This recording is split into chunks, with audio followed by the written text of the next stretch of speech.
Halo semua, perkenalkan nama aku Aridila dengan NIM 113. Di sini kita akan belajar bersama mengenai konsep diri. Sebelum itu, aku mau jelasin secara singkat nih, pendahuluan tentang apa yang akan kita bicarakan ke depannya. Jadi, gangguan sosial seperti bullying verbal sering terjadi di sekolah, tempat kerja, dan internet. Dan hal itu dapat merusak kesehatan mental korban dengan mengurangi rasa percaya diri, menimbulkan kecemasan, dan juga depresi. Dalam proses pemulihan, penting untuk memperhatikan konsep diri yang merupakan cara seseorang melihat dirinya sendiri. Konsep diri baik dapat membantu korban bangkit dan membangun kepercayaan diri, sedangkan yang buruk menyambat penyembuhan, komunikasi yang mendukung dengan keluarga dan juga teman. Tapi apa itu sih konsep diri? Nah, konsep diri yaitu membahas tentang bagaimana cara seseorang memandang, menilai, dan memahami dirinya sendiri, termasuk bagaimana ia merasakan, melihat, dan berpendapat tentang jati dirinya. Dengan demikian, konsep diri adalah representasi mental individu mengenai dirinya sendiri, meliputi dimensi fisik, mental, sosial, dan emosional. Oleh karena itu, Anita Taylor et al. Mendefinisikan konsep diri sebagai all you think and feel about you, the entire complex of belief and attitudes you hold about yourself.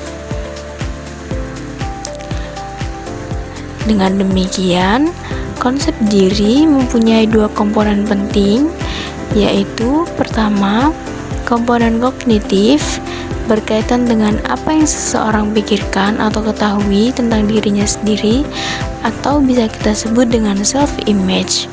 Yang kedua, yaitu komponen afektif berhubungan dengan perasaan dan penilaian emosional terhadap diri sendiri, bisa kita sebut juga dengan self-esteem. Keduanya, menurut William D. Brooks and Philip Emery di tahun 1976 di bagian 45, berpengaruh besar pada komunikasi interpersonal. Lalu, apa sih contoh dari konsep diri itu? Kita akan ambil studi kasus mengenai verbal bullying, yaitu korban verbal bullying yang kerap kali mendapatkan perkataan buruk akan selalu memiliki pandangan yang berbeda terhadap seseorang, atau bahkan dia akan takut untuk berinteraksi dengan seseorang. Sebagai contoh, seseorang anak bernama A selama 3 tahun dia mendapatkan perlakuan verbal bullying dari teman kelas lelaki, hingga membuat dia merasa bahwa semua lelaki akan memperlakukan hal yang sama, hingga membuat si A menjauh atau bahkan menghindar dan mengurangi berinteraksi dengan lelaki. Hal ini mengakibatkan si A tidak memiliki rasa percaya diri dan selalu dilingkupi rasa takut ketika berdekatan dengan lelaki.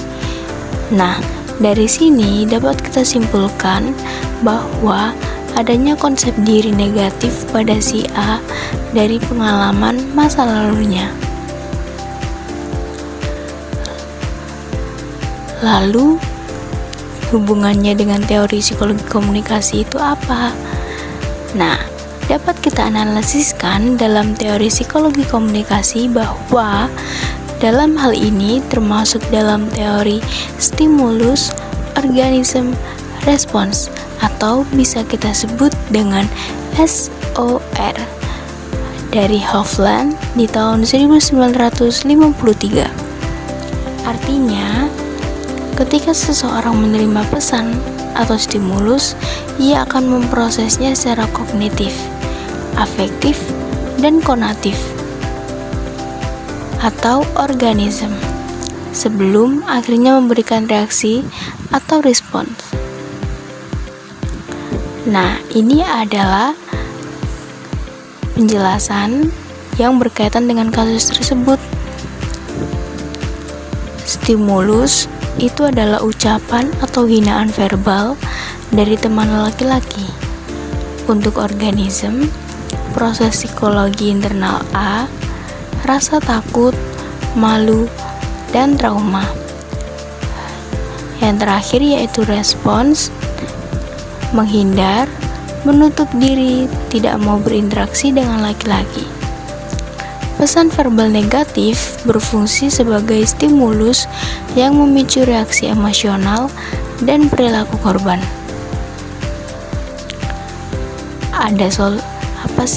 Apakah ada solusi untuk hal tersebut? Nah, agar dapat mendukung orang-orang seperti si A dalam mengembangkan pandangan diri yang lebih baik, ada beberapa tindakan yang dapat diambil. Di antaranya, 1. Pendekatan edukasi dan literasi komunikasi atau meningkatkan kesadaran komunikasi di lingkungan sekolah agar siswa memahami dampak dari kata-kata negatif. 2. Pendampingan psikososial atau memberikan dukungan emosional dan sosial bagi korban agar tidak merasa terisolasi. Lalu yang ketiga yaitu rehabilitasi konsep diri melalui self-empowerment, membangun kembali konsep diri positif dan rasa percaya diri pada korban. Yang keempat, program restoratif communication di lingkungan sekolah, membangun kembali hubungan antara siswa melalui dialog terbuka dan rekonsiliasi komunikasi. Yang terakhir yaitu kebijakan sekolah, mencegahnya terulangnya kasus bullying dengan menciptakan budaya komunikasi yang sehat. Dengan membangun konsep diri yang positif, akan membantu menumbuhkan rasa percaya diri dan juga rasa malu berinteraksi. Dan juga pemikiran pandangan seseorang tentang dirinya. Kesimpulan yang dapat kita ambil dari materi kali ini yaitu dalam konsep diri negatif sangat menunjukkan dampak psikologis mendalam terhadap pembentukan konsep diri seseorang. Bullying verbal juga mengakibatkan distorsi persepsi sosial. Maka dari itu, diperlukan intervensi komunikasi yang empatik untuk memulihkan rasa percaya diri dan kemampuan sosial korban. Dengan kita memulai menimbulkan konsep diri positif terhadap korban melalui beberapa cara tersebut, itu akan sangat membantu korban untuk pulih. Itu tadi materi yang dapat saya sampaikan. Terima kasih telah menonton.